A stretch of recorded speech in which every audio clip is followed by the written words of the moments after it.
Well, we waited all season long for Bryce Petty to get some playing time, and we could find out if, at the very least, he could be a solid backup. And, well, that's a major long shot right now. So here we go again. After Petty looked uncomfortable and not talented enough to lead the Jets over a Chargers team the Jets clearly outplayed, there's no sign of Christian Hackenberg for Week 17. We'll recap Petty's terrible performance, Bilal Powell's huge game, and more as Jets Uncovered on the Ourlads Football Radio Network starts now.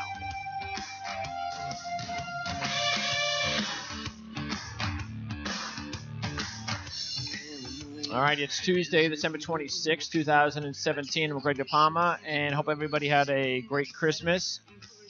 Welcome to another edition of Jets Uncovered on the Ourlads Football Radio Network at ourlads.com. Joining me from rotowire.com is sports writer Jan Levine. Jan, it's obvious to me now that Petty doesn't fit in John Morton's scheme after looking worse Sunday than he did last season. So what are the odds that we get to see Hack in Foxborough? And don't bring up anything Phil Simms said about Hackenberg. Just give me your opinion on what do you think about our chances are that we see Hackenberg at any point on Sunday. I will say 90-10 against that we actually see him, and that's with Petty looking pretty horrific in my opinion on Sunday. Another horrific game. Like if he looks just as bad as he does here, you don't think we'll see Hack? I still don't think we're going to see him. I mean, if you cryptically read into what Todd Bowles said in his post-game press conferences and just the general viewpoint of him as a whole, I would say that it's going to take a pretty significant injury for Hackenberg to get in the game. I mean, you saw Sunday's game. I mean, Petty kind of hurt himself on the first drive. You saw him flexing his arm, flexing his wrist, got banged on the right arm, was flexing it later on in the game, thought maybe they might sit him for a play or a series, and that didn't do it. And that was a game where really there was very little to play for. So now with even less to play for, unless it's a material injury, there's no reason for them to put Hackenberg in. It's something we spoke a couple of weeks ago about, where I think the Jets have their viewpoint. I think the media has a viewpoint. It just has not been formally confirmed yet because we haven't seen him in live game action. But I think the concern is that if he does get into game action and he plays as poorly as many believe, that it'll be a referendum on McCagnon as to just how bad that draft pick is. And it's something we already know. It just hasn't been formally confirmed with the visual evidence in a live NFL football game. So I'd just be very surprised if we actually see Hackenberg against the Patriots. I mean, I can't imagine how either bad Hackenberg must look in practice if they feel that. And look, I don't know, because, again, with Petty didn't look this bad last year. So that's why I say there must be something. Look, this is just a completely different offensive philosophy. So maybe this just doesn't work for Petty because he's regressed. He doesn't look comfortable. He doesn't look confident.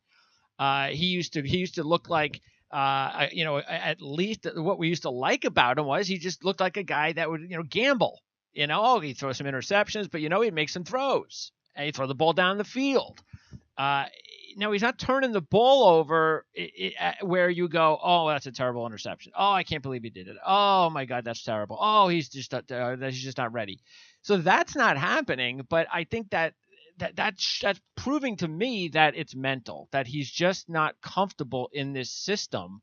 And he's being, again, I think he's being way too conservative. He's just not trusting himself. And that's not good. And if Hackenberg doesn't look better than this, then maybe he doesn't trust himself either. I don't know. I don't know what to think anymore.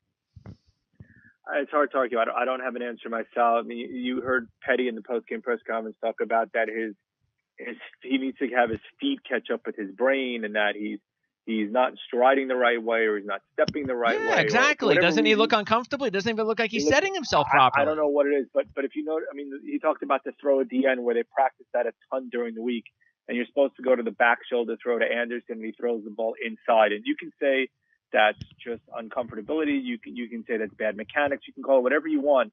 All we know is that the throws that he should be making is not making. I mean, even simple throws where he has Seferian-Jenkins on the left flat, wide open. And he goes over his head, and you just look at the look Jenkins gave him after the play, going, "Are you kidding me?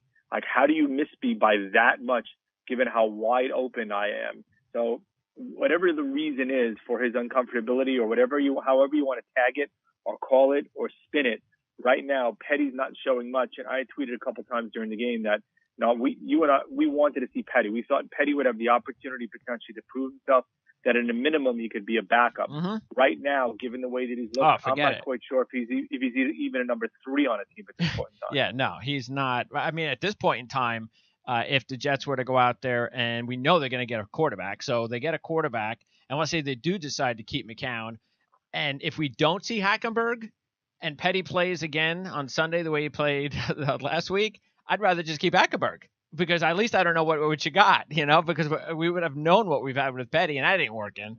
So, and you never know, that might actually be how it goes, but I guess it does all depend on what they do with the draft. All I know is that, look, I'm happy that Allen's coming out and Rosen's coming out and Darnold's going to come out. They're all coming out. So that is great timing for this team that sits 8th in the draft. So even if for whatever crazy reason, look, and again, I don't think we're going to have to, because yes, I do think there is a chance that Darnold, Allen, and Rosen could go before the Jets pick. I think that's a very distinct possibility, but Mayfield would be available. But also, if they want to move up and get a guy like Allen or Rosen and Darnold, it's not going to cost them an arm and a leg, because they don't have to move up that much. They would only have to move up a couple of spots, because there's 3 of them and there's only 7 other teams ahead of them. And not everybody's going to trade, and not everybody's going to not want to pick a player or two. So they may even be able to sit there at 8, hopefully. Well, of course, they're going to lose this week, so that's good. So they're going to be able to sit there at 8 or 7 or 6 or whatever they are, and maybe get 2 out of those 4 quarterbacks. And from what we saw and what we have been witnessing in San Francisco with Garoppolo, this should be another indicator and another pre-warning heading into the draft for teams that do not have their franchise quarterback. No way on earth do you pass on any of those 4 quarterbacks if you are a top 10 or 12 team in this draft and you do not have your franchise quarterback. Because if Garoppolo could do that with that crap team he's got, the Jets let me tell you something. Jets have more talent in their team than the Niners do. The difference? They have Garoppolo. So you get a quarterback in here with the young talent that the Jets are starting to assemble, and $90 million in cap space. We could change things pretty quickly here, but we've got to get that quarterback. Well, first things first, the Jets have to lose this weekend. I know neither one of us believe that the Jets aren't going to lose, right? So that's kind of step one, right? Yep. So there's where you're sitting 8 right now, depending on what happens based on tiebreakers and other events this week. You could end up anywhere probably from 5 to 8 is where you'll end up. And Granted, that spread between the two is fairly material, because with that second round pick that they also have, that they can afford to trade either theirs or the ones they acquired in a deal from Seattle, that allows them the opportunity potentially to move up. The caveat I will say, though, is in terms of the draft pick is you have to be a firm believer that the quarterback that's there at that point in time is the guy who you believe will lead your franchise in the future. No ifs, no ands, no buts, no questions. You have to be a firm believer, because if not, the other alternative, and it's something I've seen mentioned a few times, and whether or not you think it could come to fruition or not, is do the Jets try to go out and sign Kirk Cousins and see if a guy like Saquon Barkley falls to them in the draft, and now you have 2 stud offensive guys coming to your franchise at once? Yeah, no, I think, I mean, look, I wouldn't mind Kirk Cousins, but I don't know. To me, because of the fact that you have, if the Jets had enough money to get like one really significant player, and then they had a regular draft situation, and then that was it, and a couple of extra dollars, I'd say, you know what? Okay, go get Cousins, because we don't really have, just go get the guy that you think you could be your starter for the next 5 or 6 years, and then use up the rest of what you have, and then with Cousins you could be a playoff team next year. But when you've got a bonanza of money and you could rebuild the right way, I want to go for better than Cousins. I want to gamble. And now look, if I didn't think that these quarterbacks in this draft were worthy of it, I would say, yeah, let's got to go out and get Cousins. I'd agree right there. Go get him. But when you have $90 million in cap space, a ton of picks, and you could go out and get one of those quarterbacks, which I really do believe that, I mean, I said this before, and I'm serious. I will take any of them, because I don't know which one, to tell you the truth, is going to be better than the other. I'm guessing, I say, all right, I'd like Mayfield, but I like all of them. All of them. look like they have what it takes, that if they go into the right system with the right coaching staff, with the right locker room, that you can have your guy, and then you'd have somebody 5-6 years younger than Cousins and a heck of a lot cheaper. Now you could go ahead and spend $90 million on filling all the other gaps on your team, and then just go ahead and do it the patient way and take your quarterback and grow with them. And that's the way I'd rather do it. Well, the guy I really want right now, other than Mayfield, is Rosen. I think he's got the most upside, in my opinion. I think he's got the arm. I think he's got the leadership skills. I think he's the kind of guy who could be your future franchise quarterback. Darnold, I think, still has some growing pains associated with him. Allen, part of it has to be the system. Part of it is he got the living tar beat out of him this year because his whole offensive line, or most of his offensive line, was gone. He didn't have a lot of weapons around him. So while I like Darnold, while I like Allen, I really have come to like Rosen from everything I've seen, from everything I've read about him. If for some inexplicable reason he slips and you're there at 3 or 4 and you have the opportunity to trade up, I almost think it behooves you to do so, unless you plan on waiting for Mayfield, and then you also have to take the risk that somebody else is going to move up to try to get Mayfield from right underneath you. Yeah, that's why I really hope that they don't fall in love with somebody. Hopefully, if they see a problem with one of the quarterbacks, fine. But hopefully they see enough in 3 out of the 4 at minimum that they feel comfortable that no matter what, that they'll be okay. They don't have to, because look, if they have to trade next year's first and of course their pick there, and then say one of their 2 second rounders, then I'm all for it. I have no problem with that, as long as you're doing it because you know that you're not going to be able to get somebody else. I don't think we're going to have a chance at Rosen. My gut tells me, from everything I've heard, from what I see, and I agree with you that he's the best quarterback in the class. I think everybody's going to kind of have that same feeling. The only issue is going to be his health. That's it. Because of that, Rosen probably goes number 1. And that's too rich for the Jets. Too rich. I don't want to give up, because you're going to have to give up more than a first and a second to go up from 8-1 or even 6-1. I mean, you just too much. I don't want to do that. And when you've got all those other guys. So I think Rosen will go. He's not going to be available. The question is going to be, will Sam Darnold go right after him? What happens when Allen goes into the combine and everybody loves his size and his arm strength? I think there's a distinct possibility Allen could end up even ahead of Darnold. So it's going to be very interesting to follow. I'm very excited about it because, again, after we lose on Sunday, we're going to be in a good position to get one of those guys. And then the future looks bright, and we're going to have a great offseason going through all the different players that we're going to hope to either keep or bring on. I know at the running back position, we've said this all season. I'll say it again. Barring him staying healthy, what else does Bilal Powell have to do? I mean, seriously. Bilal Powell had the same amount of reps in the game as Matt Forte. And Matt Forte can keep his freaking mouth shut now. He wants to blame everybody for all the issues. And Bilal Powell makes a great play, sets him up in perfect situation on one of those drives. And what does Forte do as soon as he gets the ball?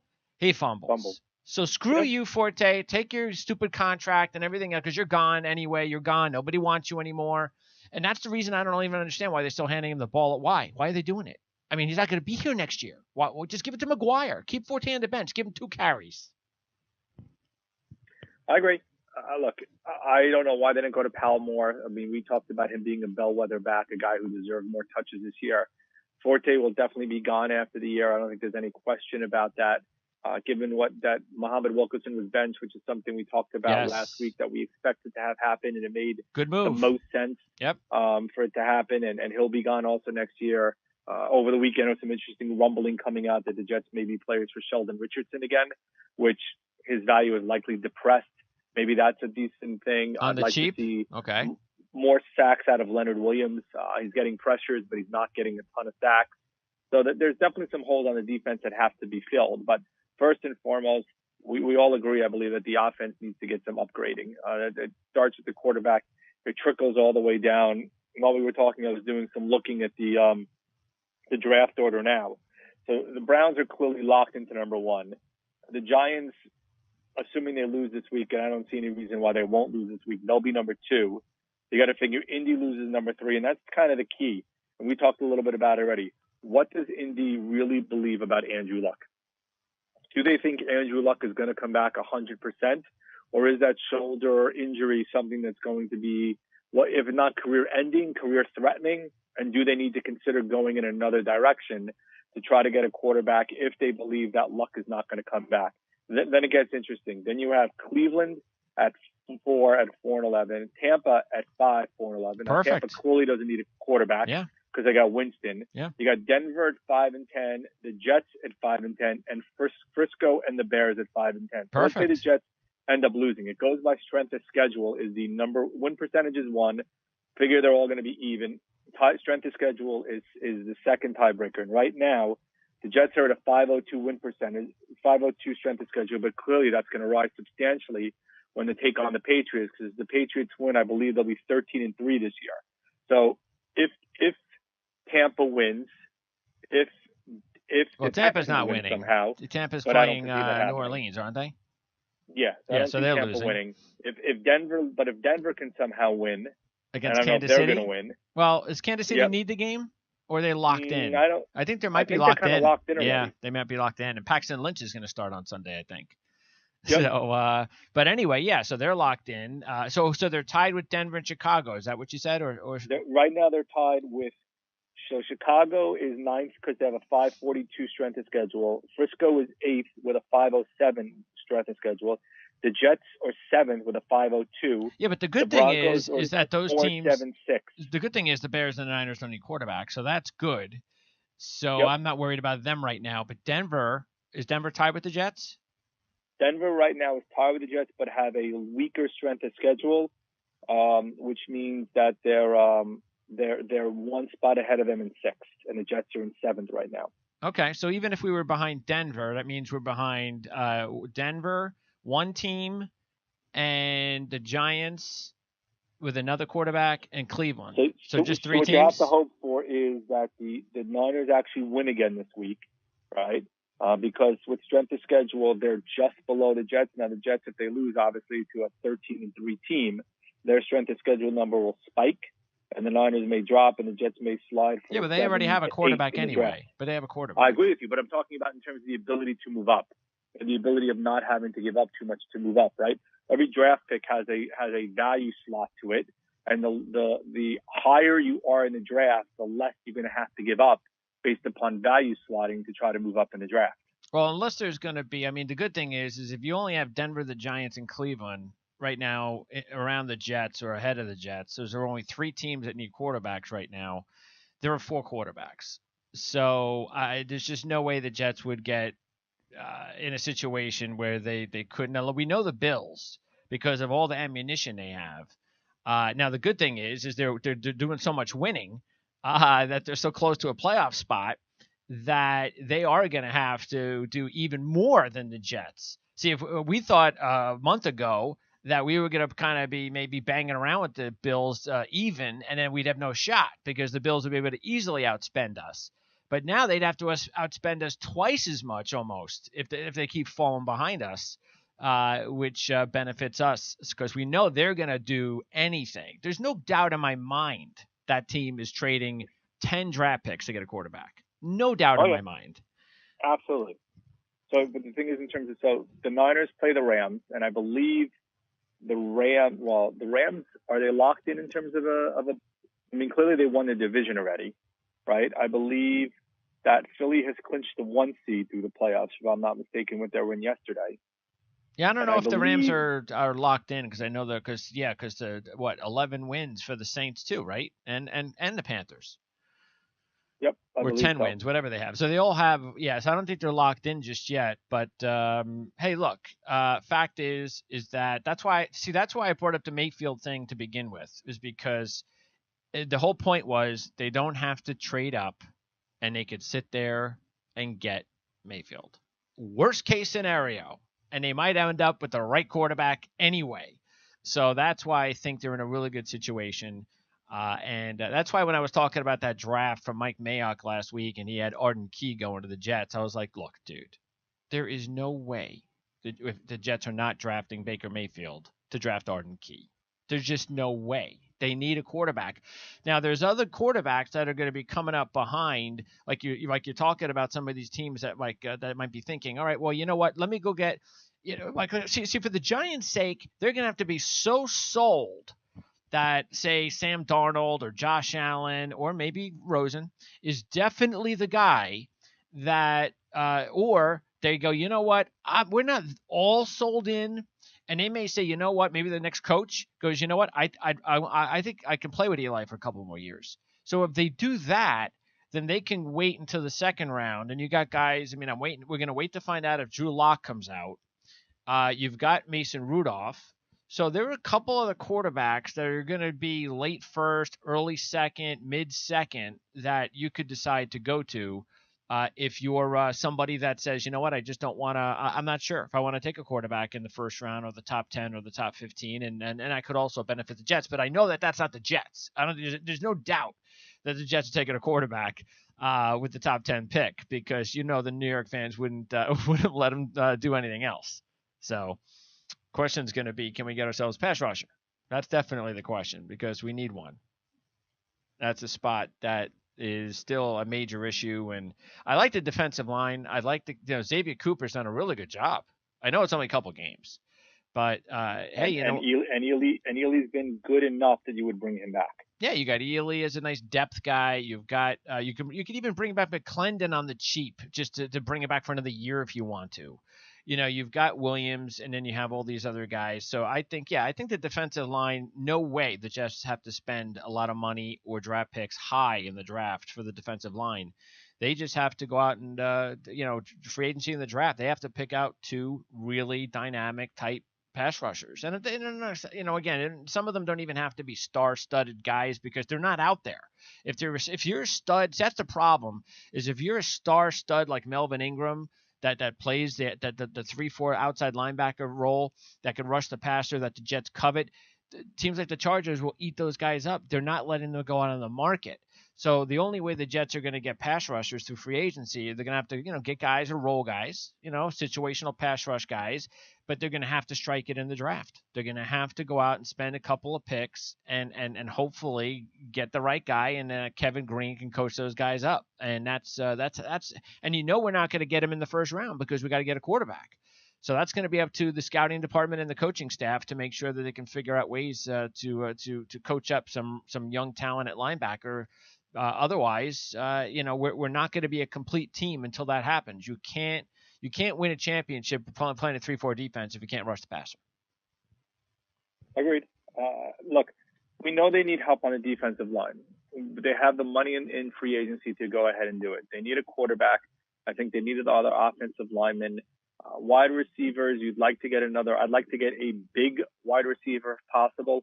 I think bringing back Safarian-Jenkins, despite his slump, he can come back the last several weeks.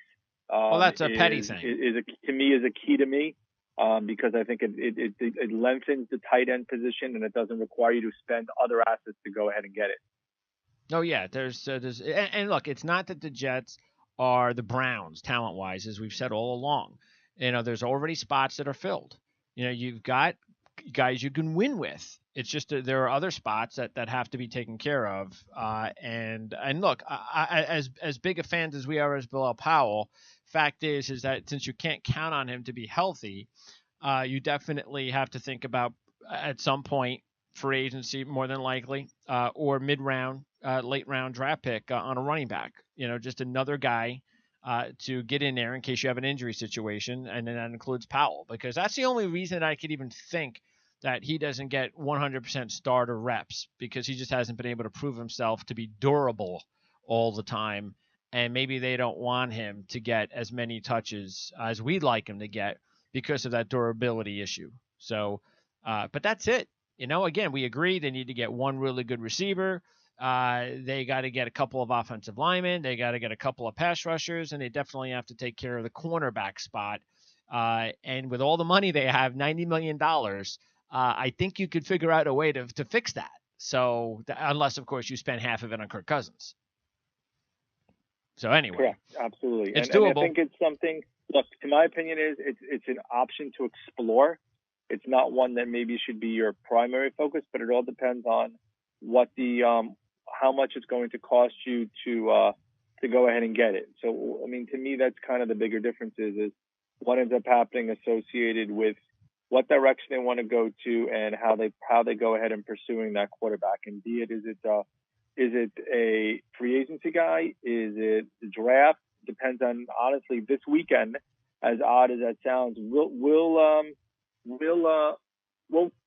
be a key, because it has an impact associated with how you pursue the rest of your off season. And somehow moving up a slot or two could end up making a huge difference when you think about maybe 4 quarterbacks going in top 6 or 7. And then the other thing too is, well, again, look, I don't think there's any way in my mind, knowing the draft, which is why I said I talked about Mayfield in the beginning. I just don't think Mayfield's going in the top 10. I mean, early in the top 10. I think if he goes, he's going to be a guy that goes at the highest, like 8, 9, or 10. I don't see it. I just know how these scouts are. They'll definitely go with the other 3 guys. And then the only way I see Mayfield going earlier than normal is if the other 3 guys wind up going in the top 5 or the top 4. And then everybody's desperate to get the last guy, which could happen. You never know. And then also now we got to keep an eye on, let's see, there's Andrew Luck, there's Teddy Bridgewater, and Kirk Cousins. Those would be the top 3 guys, right? That we're going to be keeping an eye on, because like you said, I mean, look at the Colts. See, the question is going to be is if the Colts trade Luck, you obviously got to do your homework with your medical staff to make sure that if you're going to deal for Luck, because hey, look, if the Colts are going to think about trading Andrew Luck, and he is somebody that you feel, hey, because look at Bridgewater. I mean, Bridgewater had a more horrific type of injury, supposedly, and he may be able to play. So neither Bridgewater or Luck are going to be guarantees, which I don't think should cost you as much as you normally would think it would cost you.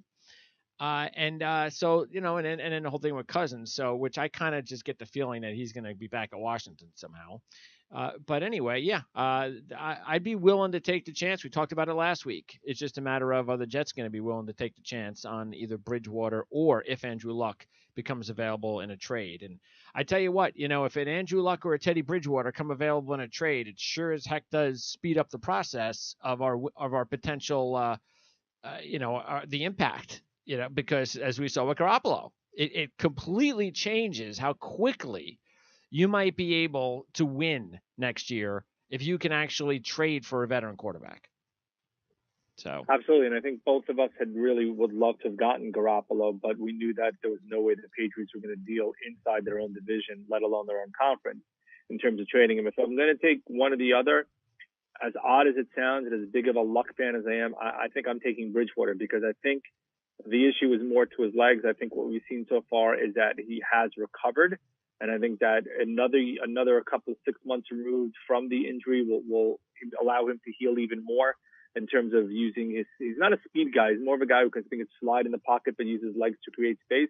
My concern is this injury with Luck seems to be lingering and doesn't seem to show any signs of abating. And the longer this goes, where he has issues with his shoulder and the fact that he can't get 100%, a quarterback with a weak shoulder and a guy who's placed a lot of reliance on his arm strength and his legs, but also the arm strength with the ability to get the ball down the field, having him be unable to get the ball downfield based upon that lack of strength in the shoulder or healing in the shoulder, to me has to be something that's a major concerning. And honestly, before you would make any trade, you would have to very surreptitiously be able to get evaluations of that shoulder in terms of x-rays or MRIs, and then have your own doctors take a look at him to make sure he's 100%. Because if you miss here, given his salary also, that would be a material impact on the team. Yeah, that's why I really don't think, to tell you the truth. See, I don't think the Colts can trade Andrew Luck because of that. You got the money, you got the injury unknown, and there's no way the Colts will get value. There's just no way. There's no way any team could be that dumb and to trade up anything made, like even the Jets. There's no way the Jets could trade, like if they have the 6th pick in the draft. You can't trade the 6th pick of the draft for Andrew Luck. You can't do it. I mean, you'd have to be so guaranteed that the only reason that the Colts are doing it is because of money. That he's 95% going to be healthy, but they're kind of like, we kind of just want to move on. Things didn't work out here. He's not happy here now. We had a big problem with the whole coaching staff, and he wasn't happy, and giving him a lot of money, and we can go ahead and get a young top quarterback, and let's go ahead and do that. Okay, then we'll do that. But other than that, if you ain't 95% sure that he's going to be healthy, you don't take that. You can't take that risk if you're the Jets or any other team, and therefore I don't see how that they'd get the compensation back that it would make any sense for them to make the deal. I mean, what are they going to get, a second round draft pick for Andrew Luck? I mean, that would mean that he's definitely damaged goods, and then nobody's going to trade for him anyway. So anyway, it's going to be fun following what happens, and I just know that unlike some other reporters, it's going to be a great, optimistic offseason to be a Jet fan. I'm going to have a lot of fun over the next 4 or 5 months leading up to the draft. Breaking down all these potential impact players that the Jets will be able to get their hands on. Let's hope that Mike Maccagnan does a good job. Of course, they still have to take care of Todd Bowles first, which once again, in the 2 games, even with Bryce Petty, the team is playing hard. If the team had any sort of quarterback play the last 2 weeks, they would have beaten the Saints and the Chargers. So Todd Bowles is not an issue. I mean, to me, this isn't even a question anymore. I mean, I'd actually be shocked if the Jets didn't retain Todd Bowles.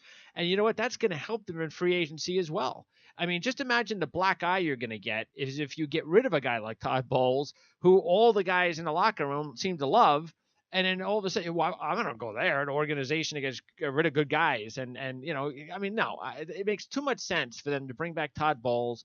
And then when you're recruiting free agents, the free agents are gonna say, you know what, hey, I can go to New York.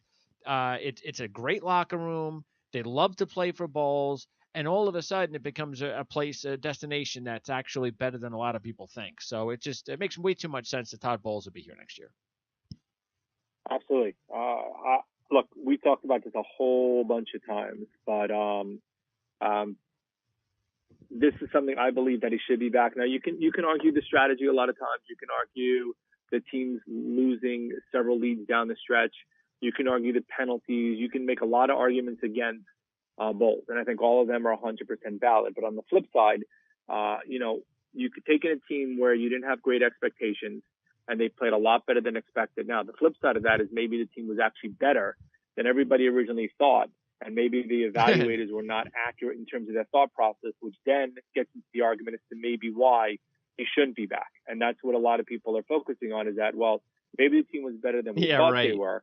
And because they were better than we thought they were, and there was more talent than we thought they were, that the loss of leads and the lack of leadership in terms of discipline and penalties and the ability to close out games is basically a shot against Bowles, because he hasn't had his team in a position to win those games where maybe they should have. Right. And those are people that don't know what they're talking about, and people who also are probably and have probably wanted him out the door from the first week till last week.